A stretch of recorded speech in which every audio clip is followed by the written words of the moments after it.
Vamos conversar então sobre essas novas diretrizes do plano estratégico da Petrobras com Carine Fragoso, gerente-geral de petróleo e gás da Federação das Indústrias do Rio de Janeiro. Muito bem-vinda, Carine. Obrigada por conversar com a gente. Uma boa tarde. Boa tarde, Muriel. Obrigada pelo convite, sempre um prazer. Prazer é nosso em te receber. Eu gostaria muito de saber a sua avaliação, antes de mais nada, desse plano de investimento. Veio dentro do que era esperado ou não? Porque a gente está vendo, por exemplo, as ações da Petrobras no dia de hoje derretendo.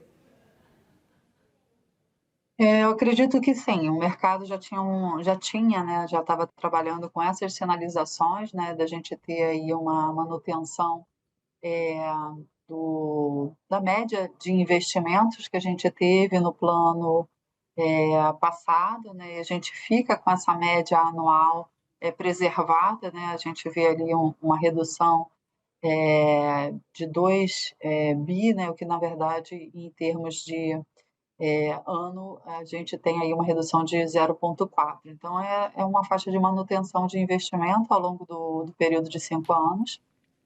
A gente também tinha as sinalizações, né, de alguns cortes de alguns projetos que voltam, né, como a presidente gosta de colocar sempre, para a prancheta, para reavaliação, né, com também uma sinalização de robustez na escolha dos projetos em função das taxas de retorno, né. Então, acredito que sim, o plano não nos surpreende, né, está bem alinhado com o que a gente já tinha de sinalizações, junto ao mercado. E o plano veio com uma atualização importante, que é esse cenário então de US$ 63 aí o Brent, né? Que é o cenário que a gente está acompanhando pelo menos atualmente. A projeção do plano anterior era em torno de US$ 80 e aí realmente agora já mudou bastante. Queria entender se faz sentido. A gente está vendo inclusive o plano prevendo para os próximos anos um Brent a partir aí de US$ 70. Queria entender se faz sentido na avaliação de vocês ou se a gente está vendo uma Petrobras aí muito otimista com esse preço. É, não, o que nós temos é que, assim, em um ano nós perdemos algo em torno de 20% do valor de referência de Brent, né. Mais ou menos quando foi anunciado no ano passado, a gente tinha ali na casa, vamos colocar assim, na casa dos, US$ 80, hoje a gente está na casa dos 62, então a gente tem aí um pouco mais de 20% de perda de valor, né, de referência, de valor de Brent. E a gente tem uma sinalização para o próximo ano, no primeiro semestre, que a gente pode chegar a esse valor na casa dos US$ 50, o que seria adicionar mais ou menos, né, na verdade, 20% no valor de referência, o que torna aí, as escolhas da Petrobras para investimentos ainda assim, muito mais criteriosas, né, em função de longo prazo. Mas isso é uma sinalização para o primeiro semestre, né, uma sinalização que obviamente utiliza uma série de variáveis, né, e eu acredito que o que a Petrobras traz é um valor mais, conservador, no sentido de sim, a gente poder ter no segundo semestre, com referências de recuperação desse valor, de referência, e aí em média, no ano de 2023, a gente ter aí esse valor de 63, como colocado no planejamento, né, de US$ 63 por barril, tá. Perfeito, Karine. Isso é importante, porque sinaliza também, desculpa, mas Imagina. sinaliza, né, essa robustez do plano, né, você trabalhar com projetos que de fato, né, caibam dentro dessa receita projetada para o próximo período.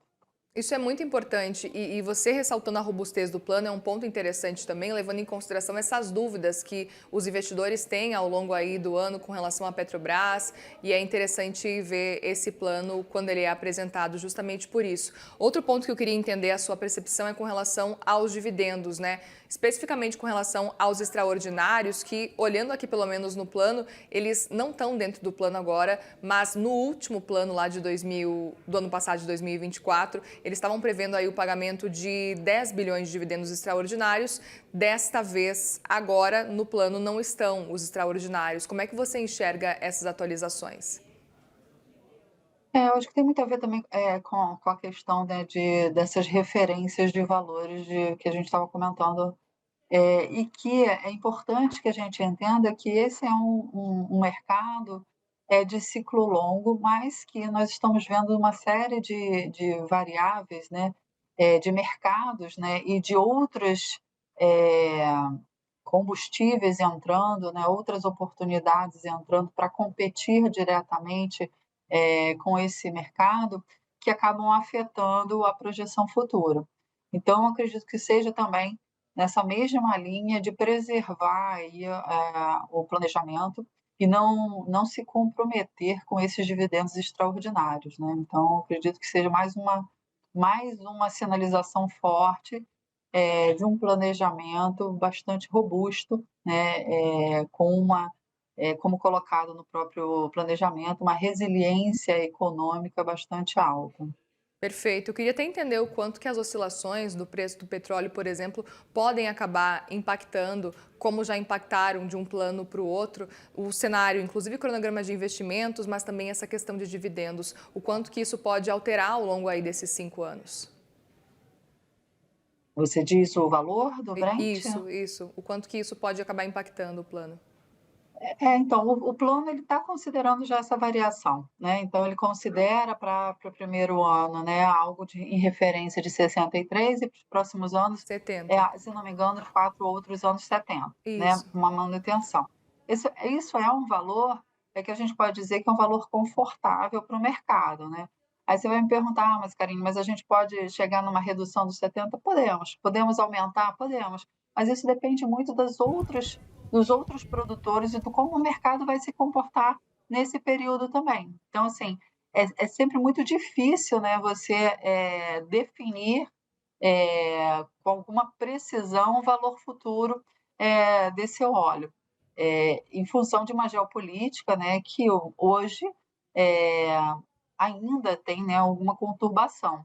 Então, assim, a gente reforça que esse valor é um valor, sim, confortável, né, mas é um valor que, obviamente, é de atenção no sentido de fato, a gente conseguir, preservar a Petrobras diante de uma necessidade ou diante de um cenário de redução de Brent, mais forte do que o que já está previsto, né. Pois é. Agora, Karine, eu queria entender porque o plano divulgado também mostra a Petrobras muito concentrada em petróleo e também gás, mas na sua avaliação essa estratégia pode ser sustentável até 2030, levando em consideração toda a pressão por descarbonização global que já existe? Sim, eu acredito, assim, a Petrobras ela vem fazendo um planejamento, né, eh muito alinhado com as necessidades, de descarbonização. Então, assim, ela já vem fazendo algumas entregas, digamos assim, né, no sentido dos biocombustíveis, que vem agregando aí, respostas ao processo de descarbonização, ao processo de redução de emissão de carbono, né. A gente vê os líquidos, né, da Petrobras, né, com bastante robustez entrando no mercado. Um dado que é importante, que a presidente também sempre reforça, a Petrobras ainda é e permanecerá por bastante tempo responsável por perto de um terço da geração de energia do país. Então, hoje, no planejamento, a gente pode ver, né, no plano, 31%, e esse 31% ela vai se mantendo, adicionando, então, outros combustíveis, outras fontes energéticas que podem responder com um grau maior para o processo de descarbonização. Então, assim, os investimentos estão acontecendo, né, a gente pode observar, tem várias notícias no mercado, né, de avanços nesse sentido.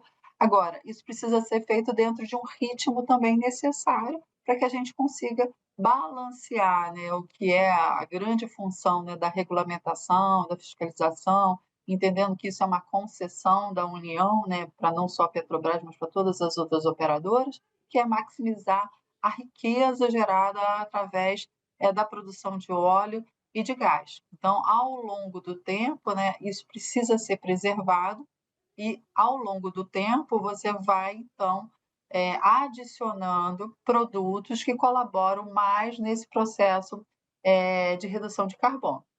E para isso também, não só, né, novos produtos, mas o próprio processo produtivo, né, de óleo e de gás, que também se torna mais eficiente na emissão de carbono. Então, você vai adicionando formas, instrumentos e ferramentas para a gente conseguir chegar, de fato, àquelas metas estabelecidas. Agora, Karine, a gente está na expectativa da coletiva de imprensa que começa daqui a pouco da Petrobras. Tem algo que a gente precisa ficar atento à fala? Inclusive, você vê imagens ao vivo, ó, o pessoal já se posicionando para logo mais começar a falar. Eu queria saber, na sua percepção, o que a gente precisa ficar atento a essas falas, que já já a gente vai acompanhar aqui no CNN Money ao vivo. Muriel, a Petrobras é a maior empresa do Brasil, né? O Brasil precisa ainda muito, né? E por muito tempo vai precisar de uma Petrobras forte. A Petrobras ainda é hoje responsável por 90% da operação de todo o óleo e gás que nós produzimos no Brasil. Então, eu diria que a gente precisa ficar atento a tudo, né? A cada palavrinha, a cada colocação é algo, né, que a sociedade como um todo precisa entender mais, precisa internalizar mais esses conhecimentos.